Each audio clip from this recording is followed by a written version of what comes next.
Alors, on va essayer de mesurer des angles, enfin on va même réussir à mesurer des angles comme on arrive à mesurer des segments en utilisant une règle. Donc on a bien l'habitude d'utiliser une règle depuis pas mal de temps déjà.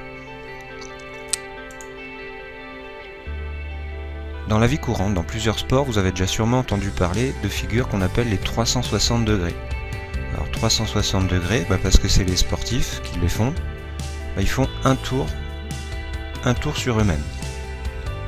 Donc le nom des figures vient du fait qu'un disque, pour le mesurer, on l'a découpé en 360 degrés.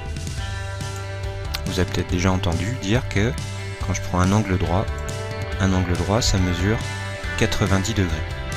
Un quart de 360 en coupé en 4, ça fait 90. De la même manière, si je prends un angle plat, donc 2 fois plus grand que l'angle droit, et ça va faire 180 degrés. Pareil, si je colle encore un angle droit derrière, 3 angles droits, ça va faire 270 degrés. Et enfin, si je fais un tour complet, je trouve l'angle de 360 degrés. Alors ce serait facile si avec ça, et bien sûr nous on va mesurer des angles qui ne sont pas forcément égaux aux 4 précédents. Qu'est-ce qu'on va faire pour ça? On va utiliser un rapporteur. Comme ça. Avant de l'utiliser, on va le décrire. Donc la première chose que vous devez voir sur votre rapporteur, c'est qu'il y a normalement un trou. Ça, c'est le centre du rapporteur.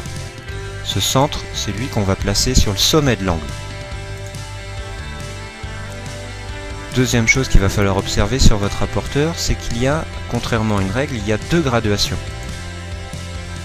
Il y en a une qui va de 0